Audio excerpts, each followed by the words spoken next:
배경도 없는 고아 신세 주제에 빨리 이혼 서류에 서명하고 내 애인 자리나 비켜줘.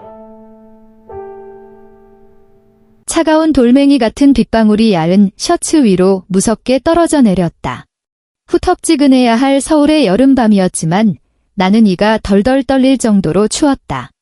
3년 전 이 집에 시집올 때 들고 왔던 낡은 캐리어는 아파트 현관 앞 무릉덩이에 버려진 시체처럼 덩그러니 놓여 있었다. 그리고 나, 한소원은 그 시체와 함께 버려진 영혼이었다. 당장 꺼져. 이 애비 애미도 없는 고아년이 진짜 용이라도 된 줄 알아? 우리 민혁이가 3년이나 참고 살아준 것만으로도 감지덕지해야지. 시어머니의 날카롭고 악독한 목소리가 녹슨 톱처럼 내 너덜너덜해진 자존심을 헤집으며 귓가에 울렸다.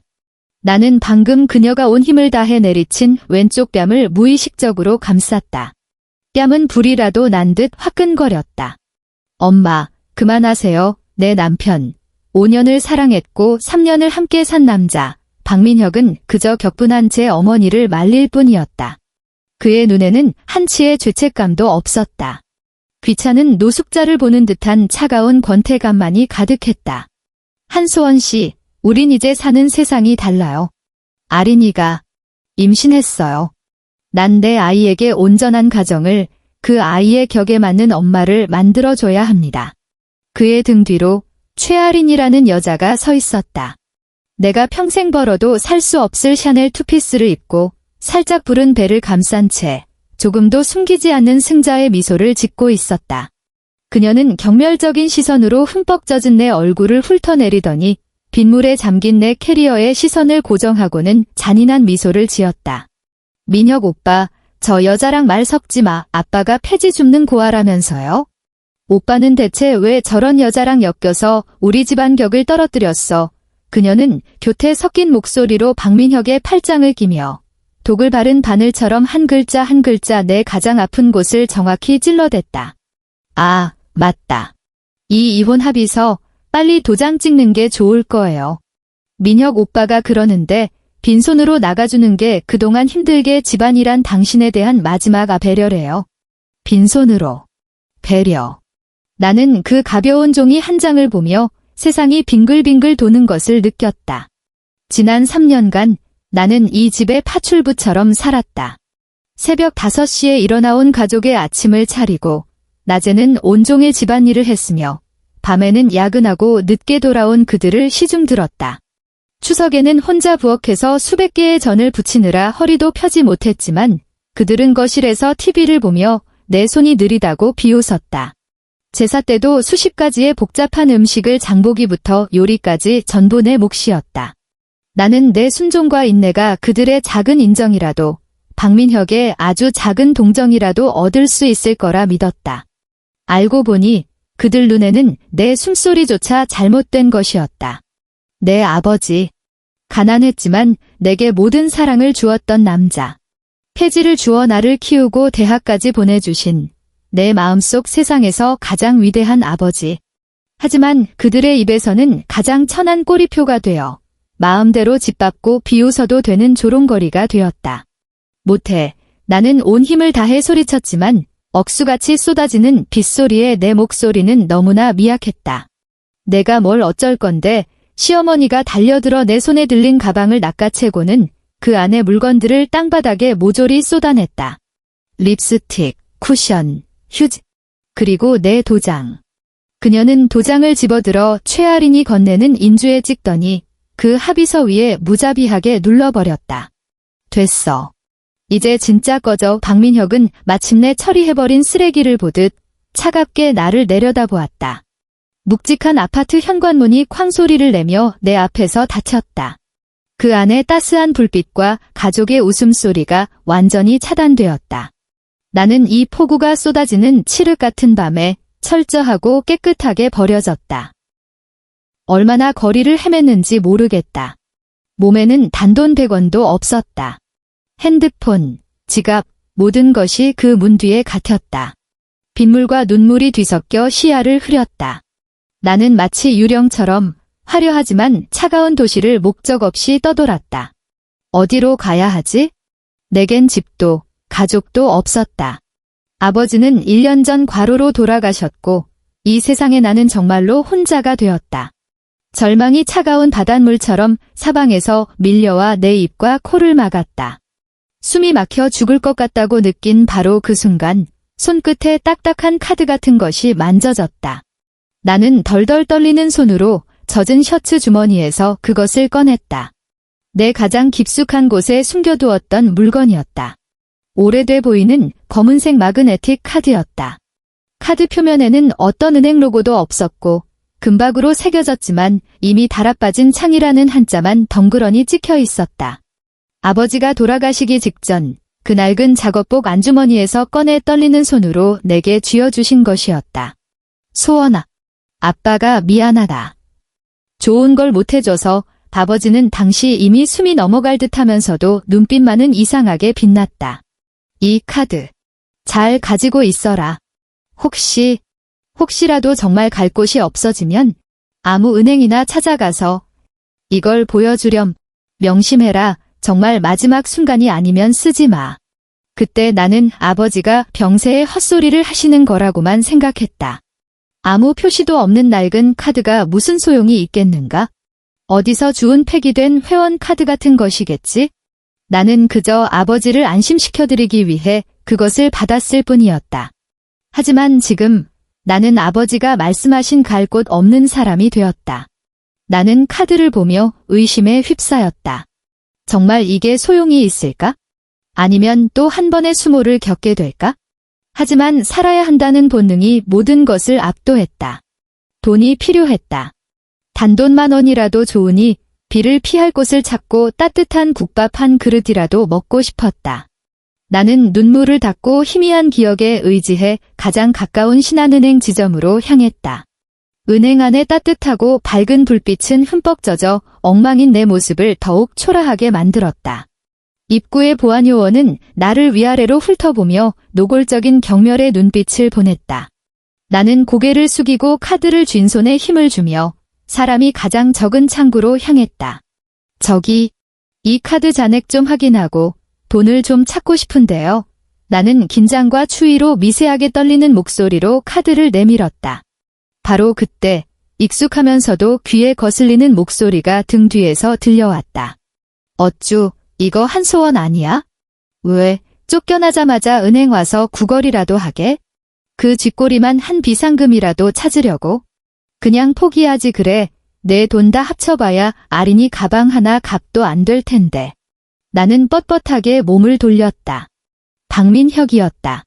아마 업무차 들른 모양인지 말끔한 정장 차림에 의기양양한 모습이 나와는 하늘과 땅 차이였다. 그는 자기가 연출한 코미디를 감상하듯 경멸과 조소가 가득한 눈으로 나를 쳐다봤다. 주변 사람들의 시선이 순식간에 내게 쏠렸고 수군거리는 소리가 바늘처럼 내 피부를 찔렀다. 얼굴이 터질 듯 붉어지며 당장이라도 이곳에서 사라지고 싶은 수치심이 밀려왔다. 그를 상대하고 싶지 않았다. 그저 빨리 이를 보고 이 숨막히는 곳을 떠나고 싶었다. 나는 다시 고개를 돌려 역시나 약간의 짜증이 섞인 표정의 여직원에게 거의 애원하듯 말했다. 부탁이에요. 빨리 좀 해주세요. 여직원은 입술을 삐죽이며 장난감 같은 검은 카드를 받아들고는 카드 리더기에 무심하게 긁었다. 삑 도류입니다. 그녀는 다시 한 번 긁었다. 삑 도류입니다. 손님, 이 카드 사용 안 되는데요. 그녀는 짜증스럽게 카드를 내 쪽으로 밀어냈다. 여기서 다른 분들 시간 뺏지 마세요. 박민혁의 비웃음 소리가 더 커졌다. 내가 뭘 했어? 폐지 줍는 애비가 뭘 좋은 걸 줬겠냐? 태풍 카드 하나를 보물처럼 여기기는? 한소원, 현실을 좀 봐우 내 인생은 그냥 실패작이야. 심장이 바닥으로 곤두박질 쳤다. 마지막 희망마저 산산조각 났다. 역시 내 헛된 망상이었구나.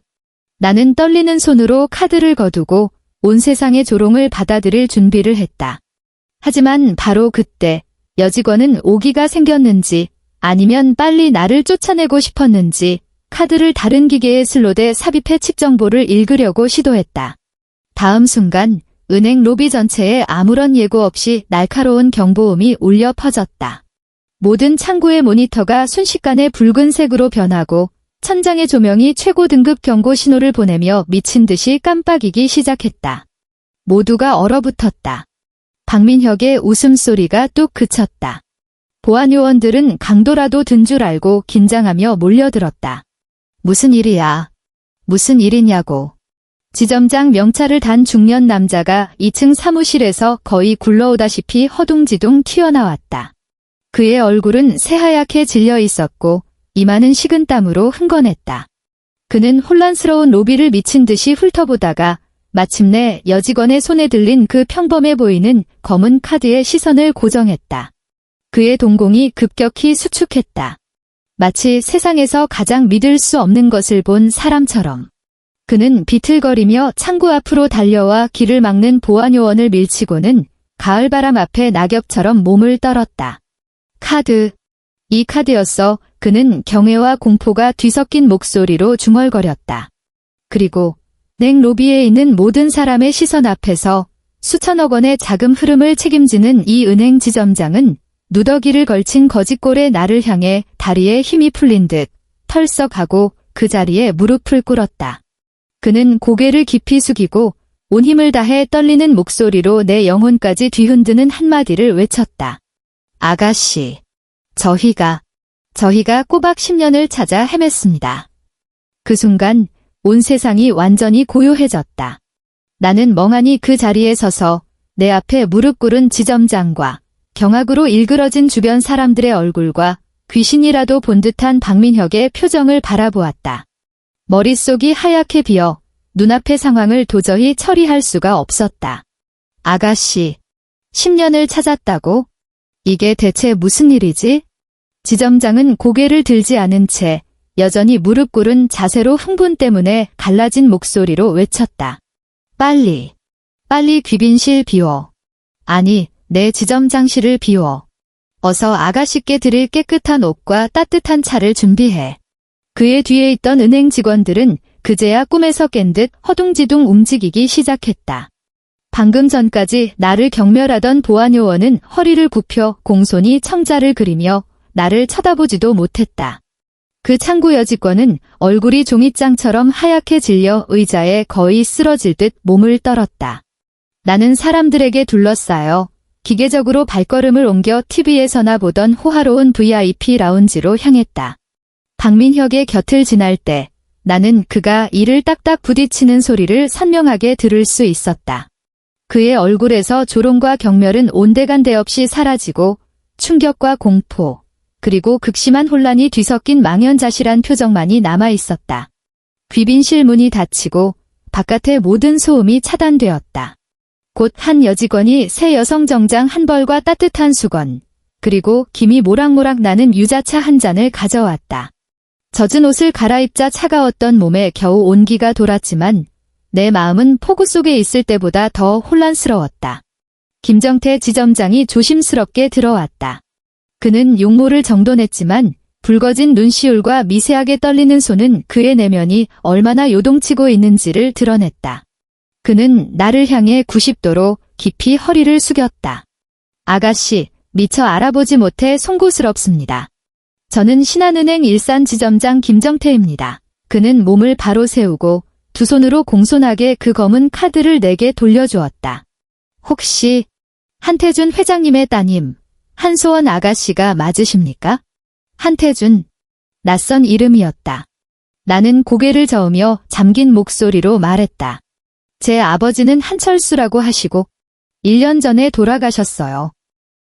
김 지점장의 얼굴에 무언가 알겠다는 듯한 표정과 함께 비통함이 스쳤다. 네, 알고 있습니다. 한철수. 그 이름은 회장님께서 분쟁을 피하기 위해 스스로 지으신 가명입니다. 그는 마치 오래도록 봉인된 전설을 이야기하듯 깊은 숨을 들이마셨다. 아가씨, 손에 들고 계신 이 카드는 평범한 은행 카드가 아닙니다. 정식 명칭은 흑금 최초 카드로 대한민국에 단 한 장뿐입니다. 이 카드는 결제나 인출 기능이 없습니다. 오직 단 하나의 기능, 바로 소유자가 신화그룹의 최고 상속자임을 증명하는 것입니다. 신화그룹. 뉴스나 경제 잡지에서나 보던 전자, 화학, 금융, 호텔 등 거의 한국 경제의 명맥을 쥐고 있는 바로 그 초일류 재벌? 머릿속이 괭하고 망치로 맞은 듯 울렸다. 이게 어떻게 가능하지? 매일 얼룩진 작업복을 입고 낡은 손수레를 밀며 도시의 골목을 뒤져 폐지와 플라스틱 병을 줍던 내 아버지가 그런 전설 속의 인물이라고? 말도 안 돼요. 뭔가 착오가 있으신 거예요. 나는 중얼거렸다. 이건 어떤 드라마보다도 더 황당했다. 김지점장은 내 반응을 예상했다는 듯 더 이상의 설명 없이 귀빈실에 대형 스크린을 켜고 암호화된 파일을 띄웠다. 스크린에 한 남자의 사진이 나타났다. 그는 각 잡힌 정장을 입고 날카로운 눈빛에 비범한 기품을 풍겼다. 그 이목구비에서 아버지의 젊은 시절 모습이 어렴풋이 보였다. 사진 아래에는 그의 이름이 적혀 있었다. 신화그룹 창업주, 일대 회장, 한태준. 10년 전 신화그룹 내부에서 극도로 잔혹한 경영권 다툼이 있었습니다. 회장님의 형제들이 재산을 차지하기 위해 살인도 서슴지 않았습니다. 회장님께서는 당시 10대였던 아가씨를 보호하기 위해 금선탈각을 선택하셨고 모든 사람의 시야에서 사라지셨습니다. 자신의 죽음을 위장하고 모든 재산을 포기하신 채 오직 이 최고 권력을 상징하는 창시 카드만을 가지고 신분을 숨겨 평범한 삶을 사셨던 겁니다. 김 지점장의 목소리는 낮고 침통했다. 지난 세월 동안 저희는 비밀리에 아가씨와 회장님은 찾아왔습니다. 오늘 이 카드가 활성화되기 전까지는 회장님께서 이미 나는 더 이상 눈물을 참을 수 없었다. 이번에는 버려진 서러움도 모욕당한 고통도 아니었다. 오직 아버지를 위한 눈물이었다. 늘 폐지를 줍느라 굳은 살과 상처로 가득했던 아버지의 손, 내 대학 등록금을 마련하기 위해 엄동설안에도 일을 나가 결국 심한 관절염을 앓으셨던 모습, 주워온 책이나 잡지를 내게 가져다 주시며 소원아, 책 많이 읽어라. 지식이 운명을 바꾼다고 말씀하시던 모습이 떠올랐다. 임종 직전 내 손을 잡고 죄책감 가득한 눈으로 자빠가 못나서 내게 좋은 삶을 못 살게 해줬구나 라고 하시던 모습까지도 못난 게 아니었다. 그는 한때 이 나라의 모든 것을 가졌지만 나를 위해 모든 것을 버렸다. 그는 대체 어떤 비밀과 고통을 짊어지고 그 더럽고 낡은 단칸방에서 하루하루 폐지 줍는 늙은이를 연기하셨을까? 그리고 그가 목숨 걸고 지킨 딸인 나는 그것도 모르고 마음속으로 그의 초라함 때문에 위축되기까지 했다. 박민혁과 그의 가족이 아버지를 폐지 줍는 늙은이라고 조롱했던 말, 내가 한마디도 반박할 수 없었던 그 모욕이 지금은 칼이 되어 내 심장을 도려내는 듯 했다. 그들이 짓밟은 것은 가난한 노인의 존엄이 아니었다. 딸을 지키기 위해 기꺼이 속세로 내려온 왕의 영광이었다. 이 카드에는 뭐가 있죠? 나는 눈물을 닦았다. 목소리는 나 자신도 무서울 정도로 차갑게 가라앉아 있었다. 김 지점장이 무언가 조작하자 스크린 화면이 바뀌었다. 내 눈앞에 끝없이 이어지는 숫자가 나타났다. 그 뒤에 붙은 0의 개수를 순간적으로 셀 수도 없을 정도였다. 아가씨, 회장님께서 설정해 두신 대로 이 카드가 활성화되는 즉시 회장님 명의의 모든 은닉 자산이 아가씨의 명의로 이전됩니다. 여기 보시는 예금 외에 더 중요한 것은 김 지점장이 다른 문서를 가리켰다. 신화그룹의 지주사 지분 35%가 포함되어 있습니다. 법적으로 오늘, 아니, 바로 이 순간부터 아가씨께서는 신화그룹의 최대 주주이시며 절대적인 의결권을 가지게 되십니다. 저희 신한은행 역시 신화그룹 산하의 금융자회사 중 하나일 뿐입니다. 나는 스크린을 대한민국을 뒤흔들고도 남을 그 부와 권력을 보았다. 기쁨은 조금도 느껴지지 않았다. 내 마음속에는 오직 얼음장처럼 차가운 분노, 모든 불공평과 굴욕을 되갚아주겠다는 결심만이 남았다. 박민혁, 최아린, 그리고 그 악독했던 시어머니. 내가 천한 출신이라 당신들 집안에 들일 수 없다고 했지? 내가 마음대로 버려도 되는 쓰레기라고 했지? 나는 천천히 일어나 거대한 통유리 창가로 다가가 여전히 비가 내리는 바깥을 보았다. 빗물은 이 도시를 씻어내고 동시에 내 지난 20여 년의 나약함과 순진함을 씻어내는 듯했다. 김 지점장님이 내가 감정 없는 목소리로 입을 열었다. 네, 아가씨, 김 지점장이 즉시 꼿꼿하게 섰다.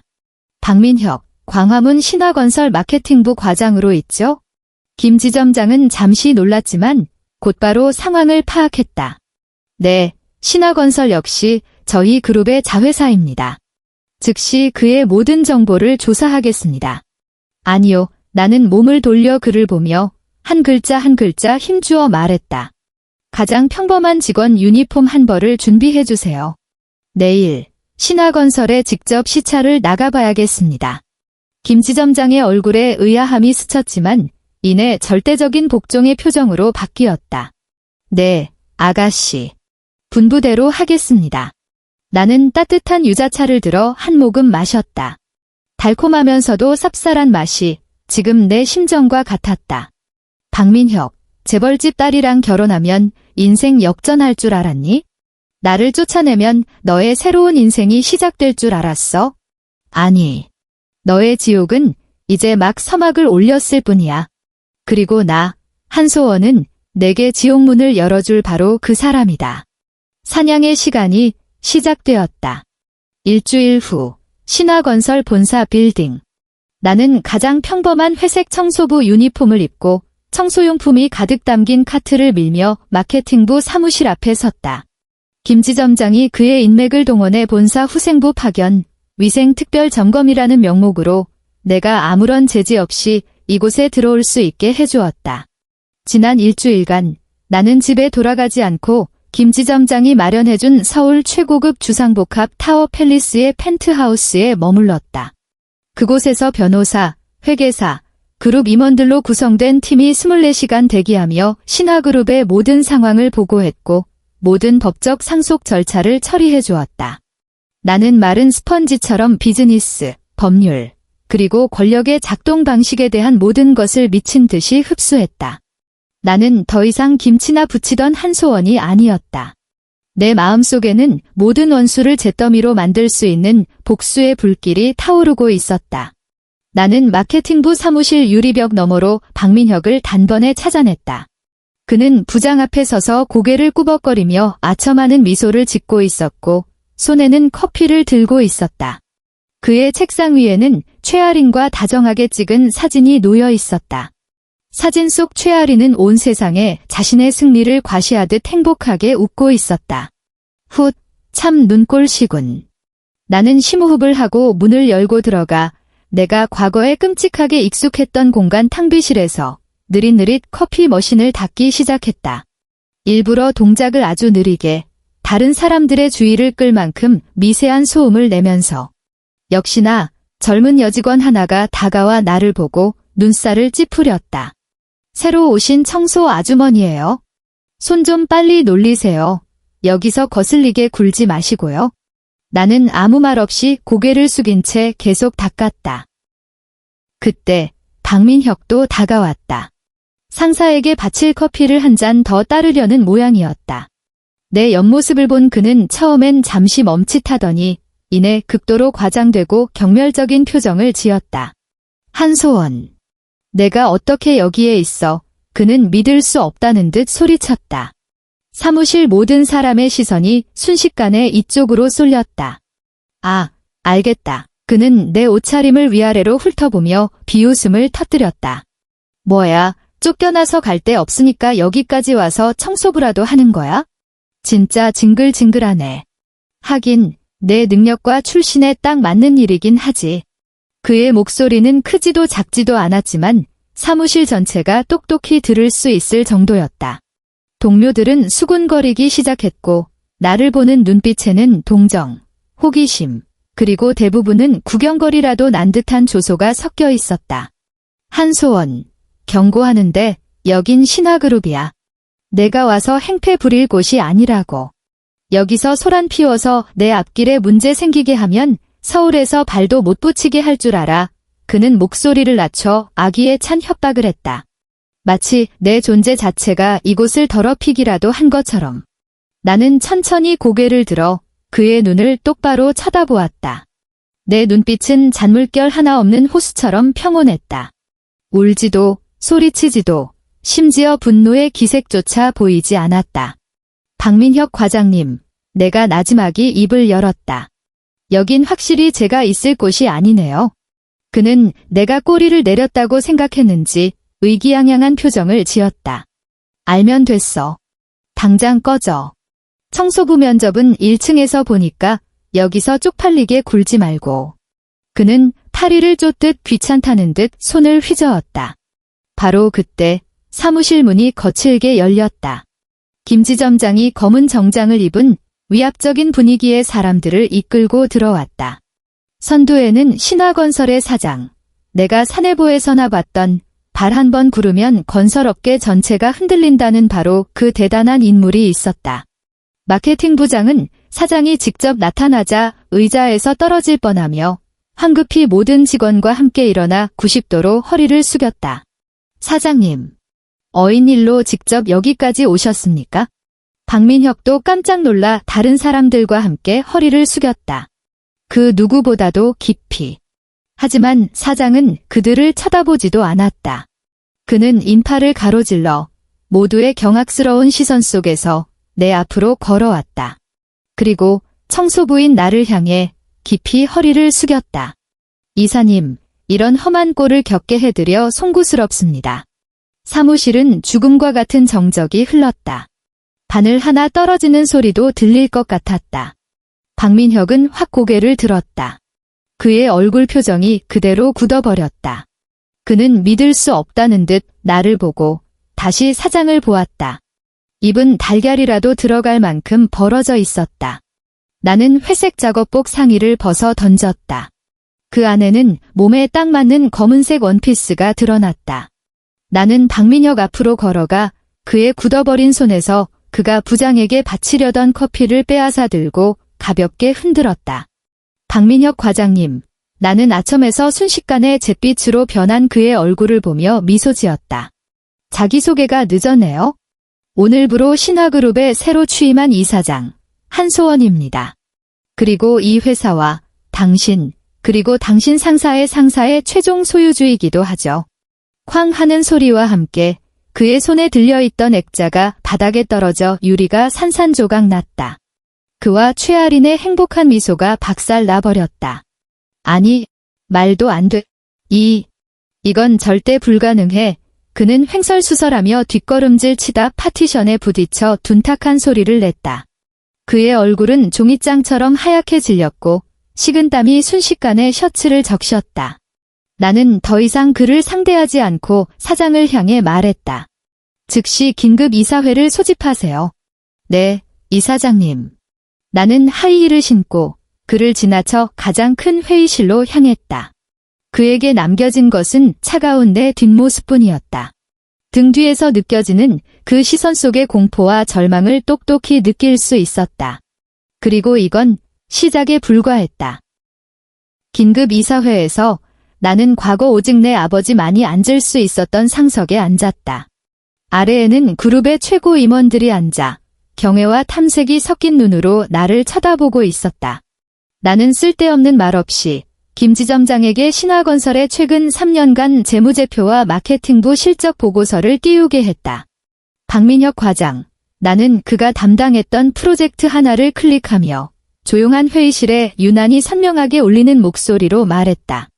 인천에 있는 이 부동산 프로젝트, 예산은 30% 초과했는데 매출은 예상보다 50%나 미달했군요. 설명해 보시죠. 박민혁은 임시로 회의실에 불려와 채를 치듯 다리를 떨며 서 있었다. 그는 언젠가 이런 방식으로 이런 곳에 서서 내게 신문을 받게 될 줄은 꿈에도 몰랐을 것이다. 저는 그게 시장 상황이 안 좋아서 그는 더듬거리며 제대로 된 문장 하나를 완성하지 못했다. 갑자기 회의실 안에 지린내가 퍼져나갔다. 박민혁의 정장 바지 가랑이에서 짙은 색 액체가 뚝뚝 떨어지는 것이 보였다.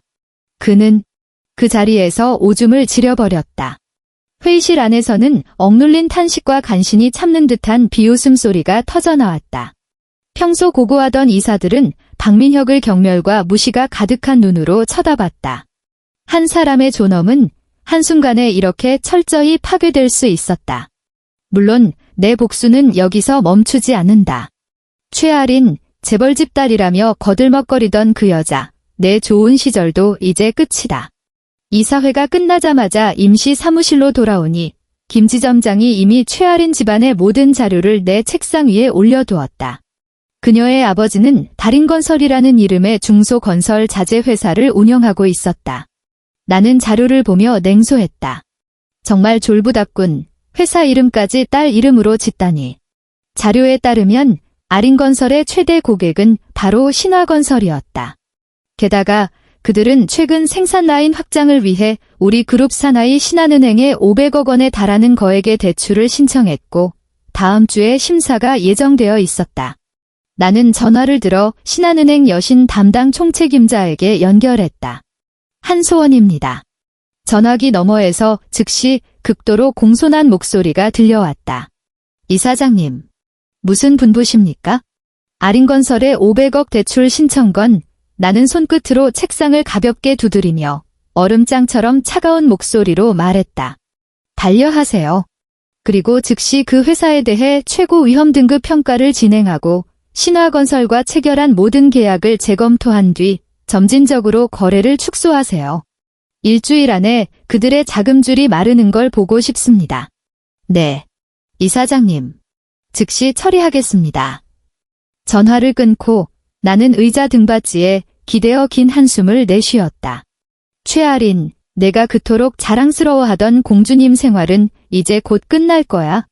내가 구름 위에서 떨어져 그때의 나보다 더 비참해졌을 때 그 기회주의자 박민혁이 과연 내 곁을 지키며 난 내 돈이 아니라 너 자체를 사랑해라고 말해줄지 어디 한번 보자. 나는 벌써부터 그들이 서로 물고 뜯으며 추악하게 싸우는 모습이 눈에 선했다. 그리고 나는 가장 높은 곳에 앉아 그들을 위해 맞춤 제작된 이 연극을 조용히 감상하기만 하면 된다. 사건은 내 예상보다 더 빠르게 진행되었다. 다음 날 아침, 신화그룹 본사 앞에서는 올해의 대형 드라마가 펼쳐졌다. 박민혁과 한때 내게 그렇게 기세등등했던 그의 어머니가 출근하는 모든 직원과 소문을 듣고 몰려든 기자들 앞에서 꼿꼿이 무릎을 꿇었다. 소원아, 우리가 잘못했다. 우리가 사람을 못 알아봤어. 나의 전 시어머니는 이제 과거의 그 기세는 온데간데 없이 콧물 눈물을 쏟아내며 울부짖었다. 그녀는 지나가는 사람들의 바짓가랑이라도 붙잡을 기세였다. 우리가 다 잘못했어. 제발 우리 민혁이 좀 용서해줘. 걔도 한순간 정신이 나갔던 거야. 우린 한 가족이잖아. 내가 어떻게 이렇게 모질게 굴 수 있어. 박민혁도 그 자리에 무릎 꿇고 고개를 깊이 숙인 채 어깨를 들썩이며 후회하는 듯한 모습을 보였다. 그는 계속해서 머리를 조아렸고 이마는 금세 붉게 부어올랐다. 소원아, 사랑해. 내 마음속엔 항상 너뿐이었어.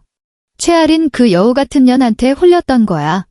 내가 눈이 멀어서 속았던 거라고. 제발 한 번만 더 기회를 줘. 우리 다시 합치면 안 될까?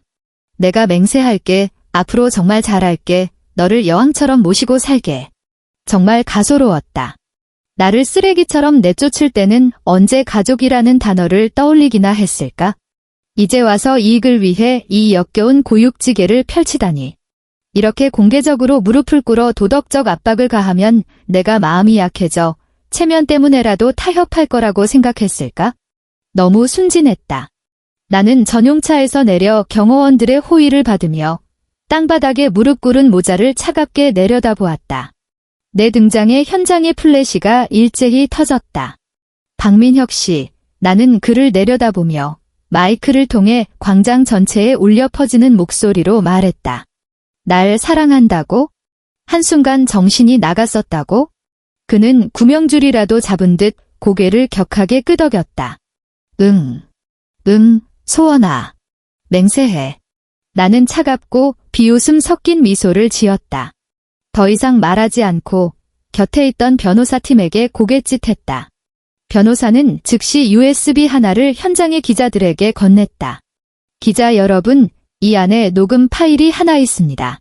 아마 이걸 듣고 나시면 모든 진실을 아시게 될 겁니다. 다음 순간 거대한 스피커가 설치되고 내가 평생 잊지 못할 그 대화가 선명하게 재생되었다. 당장 꺼져. 이 애비 애미도 없는 고아녀나. 한소원 씨, 우린 이제 사는 세상이 달라요. 아린이가 임신했어요. 아빠가 폐지 줍는 고아라면서요? 오빠는 대체 왜 저런 여자랑 엮여서. 그날 밤 아파트 앞에서 그들이 내뱉었던 모든 단어, 모든 모욕이 광장 상공에 뚜렷하게 울려 퍼졌다. 쫓겨나던 순간 무의식적으로 눌렀던 핸드폰 녹음 버튼. 당시에는 그저 증거라도 남기려던 행동이었는데 지금 이 순간 가장 치명적인 무기가 되었다. 녹음이 끝나자 현장은 아수라장이 되었다. 방금 전까지 박민혁 모자에게 약간의 동정심이라도 보였던 사람들은 이제 경멸과 분노의 표정을 지었다. 기자들의 플래시는 귀신처럼 하얗게 질린 모자의 얼굴을 향해 더욱 맹렬하게 터졌다. 이건 사실이 아니야. 합성이라고 전 시어머니는 마지막 발악을 했지만 그녀의 목소리에는 이미 아무런 힘이 없었다. 나는 그녀 앞으로 다가가 몸을 낮추고 우리 둘만 들을 수 있는 목소리로 말했다. 어머니, 저를 쫓아내실 때 오늘 같은 날이 올 거라고 생각은 해보셨나요? 체면을 가장 중시하시잖아요. 이제 대한민국 모든 사람이 어머니의 진짜 얼굴을 알게 됐네요. 그리고 나는 일어나 더 이상 그들을 쳐다보지도 않고 회사 건물로 들어갔다. 등 뒤에서는 기자들의 파도 같은 질문과 사람들의 욕설이 쏟아졌다. 나는 박민혁 일가의 사회적 죽음이 이미 결정되었음을 알았다. 하지만 이걸로는 부족했다. 나는 그들이 생존과 과시의 기반으로 삼았던 모든 것을 잃게 만들고 싶었다. 그들이 무릎 꿇었던 회사는 이제 들어갈 수 없게 되었다. 그렇다면 그들이 자랑스러워하던 집은? 김지점장은 박민혁 가족이 현재 살고 있는 경기도 일산의 아파트가 자가가 아닌 전세라는 것을 금방 알아냈다. 그들은 거액의 보증금을 내고 집주인과 장기 임대 계약을 맺은 상태였다. 더욱 공교롭게도 그 아파트 건물의 소유권이 한 달 전 우리 신화그룹의 한 자회사에 의해 인수되었다. 나는 즉시 법무팀의 소유주 변경 및 건물 용도 변경을 이유로 가장 공식적인 계약 해지 통보서를 보내게 했다. 계약서에 명시된 위약금도 함께 첨부했다. 통지서에는 30일 이내에 반드시 이사할 것을 요구했다. 한 달 후 나는 직접 그 아파트를 찾아갔다. 이삿짐 센터 트럭이 건물 아래에 서 있었고 인부들이 박민혁의 가구들을 하나씩 밖으로 옮기고 있었다. 내가 매일 닦던 소파, 내가 그 위에서 음식을 준비하던 식탁이 지금은 쓰레기처럼 길가에 쌓여 있었다. 박민혁 가족 3명은 넋이 나간 채 옆에 서 있었다. 그의 어머니는 바닥에 주저앉아 미친 사람처럼 욕을 퍼부었지만 아무도 그녀를 신경 쓰지 않았다. 최아린도 와 있었다. 그녀의 배는 더 불러 있었지만 과거의 오만함과 기세는 온데간데 없었다. 그녀의 집안 회사는 은행의 대출 중단과 신화건설의 계약 해지로 파산 직전에 이르렀고 그녀는 재벌집 딸에서 빚더미에 앉은 초라한 임산부로 전락했다. 그녀는 박민혁을 원망과 경멸이 가득한 눈으로 쳐다보고 있었다. 나는 천천히 그들 앞으로 다가갔다. 박민혁은 핏발선 광기 어린 눈으로 나를 보더니 달려들려 했지만 내 경호원에게 가로막혔다. 한소원, 이 독한 년. 왜 이를 이 지경까지 만드는 거야? 그가 울부짖었다. 나는 그를 보며 크지 않지만 한 글자 한 글자 심장을 찌르는 목소리로 평온하게 말했다. 모질다고? 당신들이 비 오는 밤에 나 혼자 버려두고 빈손으로 나가라는 합의서에 도장 찍게 했을 때 그건 모진 거 아니었나? 돌아가신 내 아버지를 폐지 줍는 늙은이라고 조롱하며 그분의 마지막 존엄까지 짓밟았을 때 그건 모진 거 아니었고? 나는 그들의 초라한 살림살이를 둘러보며 담담하게 말했다. 나는 그냥 당신들이 내게 했던 짓을 그대로 돌려주는 것뿐이야. 아, 맞다. 깜빡했는데 이제 이 건물의 새 주인은 나야. 당신들이 예전에 나처럼 쫓겨나는 모습을 보니 기분이 꽤 괜찮네. 나는 예전에 박민혁이 내게 말했던 말투를 흉내내며 차갑게 덧붙였다. 우리 이제 사는 세상이 다르잖아. 말을 마치고 나는 몸을 돌려 떠났다. 등 뒤에서는 최아린과 박민혁 모자가 서로 머리채를 잡고 싸우며 저주하는 소리가 들려왔다. 그들의 동맹은 이익이라는 버팀목이 사라지자 너무나 허무하게 무너져 내렸다. 하지만 내 복수는 아직 끝나지 않았다. 내가 원하는 것은 완전한 파멸, 그들이 저지른 모든 행동에 대해 법적인 대가를 치르게 하는 것이었다. 회사로 돌아와 나는 최고 수준의 회계팀에게 박민혁이 재직 기간 동안 담당했던 모든 프로젝트에 대해 융단폭격식 감사를 지시했다. 그처럼 탐욕스럽고 허영심 많은 인간의 손이 깨끗할 리 없다고 믿었다.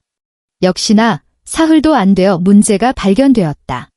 최아린의 환심을 사고 그녀에게 온갖 명품 가방과 보석을 사주며 그들만의 상류사회 체면을 유지하기 위해 박민혁은 직위를 이용해 계약서를 위조하고 경비를 부풀리는 방식으로 수차례 공금을 횡령했다. 총액은 신화그룹에게는 아무것도 아니었지만 그 개인에게는 심각한 형사 범죄에 해당했다. 증거는 명백했고 모든 장부가 깨끗하게 정리되어 있었다. 내 비서가 두꺼운 범죄 증거 서류 뭉치를 내 책상 위에 올려놓으며 물었다. 이사장님, 바로 검찰에 넘길까요? 나는 그 증거들을 보았다. 박민혁의 서명, 위조된 영수증, 명품 매장으로의 이체 기록, 내 눈앞에 예전에 그가 내 코앞에서 된장녀, 허영덩어리라고 욕하던 얼굴이 떠올랐다. 얼마나 아이러니한가.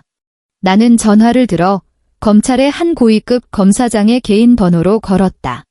김지점장이 소개해준 신화그룹의 법률 자문 중 한 명이었다.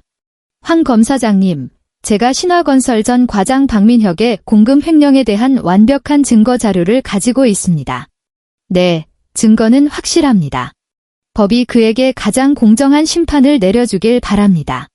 나는 어떤 사적 제재도 법을 넘어서는 수단도 사용하지 않았다. 나는 그저 그가 저지른 죄를 햇빛 아래에 드러냈을 뿐이다. 그의 탐욕과 어리석음이 제 손으로 직접 한 무덤이었다. 일주일 후 재산 분할 문제로 최아린과 멱살잡이를 하던 박민혁은 검찰에 의해 현장에서 체포되었다. 그가 수갑을 차던 순간에도 내 이름을 부르며 내가 악독하다고 미친 듯이 소리쳤다고 한다. 하지만 나는 안다. 이건 악독한 것이 아니라 인과응보다. 그의 인생은 차가운 철창 안에서 자신의 모든 행동을 참회하며 보내게 될 것이다. 그리고 한때 그를 자랑스럽게 만들었던 재벌집 딸 자콘녀와 태어나지 않은 아이는 그의 인생에서 가장 우스꽝스러운 주석으로 남게 될 것이다. 모든 것이 끝났다. 박민혁은 공금 횡령과 사기 혐의로 여러 죄가 병합되어 징역 7년을 선고받았다. 그의 어머니는 충격을 이기지 못하고 뇌졸중으로 쓰러져 병상에 누웠다. 최아린의 집안은 완전히 파산했고 그녀는 아이를 지우고 홀로 거액의 빚을 짊어진 채 사람들 속으로 사라졌다. 그들이 내게 가했던 모든 고통과 모욕은 결국 수천 배가 되어 그들 자신에게 돌아갔다. 나는 신화그룹 최고층 사무실의 거대한 통유리 창 앞에 서서 서울의 찬란한 야경을 내려다보았다. 한때 나에게 끝없는 냉기와 절망을 안겨주었던 이 도시가 지금은 내 발 아래에 있었다. 나는 복수의 쾌감에 오래 잠겨 있지 않았다. 내 인생이 증오만을 위해 살아서는 안 된다는 것을 알았기 때문이다. 내게는 더 중요한 일들이 있었다. 내가 가장 먼저 한 일은 아버지 한태준의 이름으로 희망의 빛이라는 자선 재단을 설립한 것이었다. 이 재단은 나와 같은 고아들, 그리고 내 아버지가 연기했던 역할처럼 사회 최하층에서 성실하게 일하며 살아가는 독거노인들을 전문적으로 지원하기 위해 만들어졌다. 재단 설립식에서 나는 스포트라이트 아래 서서 처음으로 대중에게 아버지의 이야기를 들려주었다. 그가 재벌 회장이었다는 말은 하지 않았다. 그저 나를 지키기 위해 모든 것을 버리고 폐지를 주우며 살았던 위대한 아버지였다고만 말했다. 제 아버지는 평생을 바쳐 인간의 존엄은 부나 지위와는 상관없다는 것을 가르쳐 주셨습니다. 그것은 내면의 선함, 강인함, 그리고 사랑에서 비롯되는 것입니다. 내 목소리는 마이크를 통해 행사장을 가득 메웠다. 희망의 빛의 존재 이유는 바로 이 사랑을 이어가기 위함입니다. 저는 어려움에 처한 모든 아이들이 세상의 따뜻함을 느끼고 평생을 고생하신 모든 어르신들이 존엄한 노년을 보내시길 바랍니다.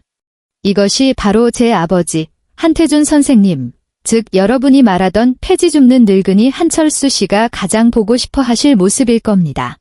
말을 마치고 나는 객석을 향해 깊이 허리를 숙였다. 우레와 같은 박수가 터져나왔다.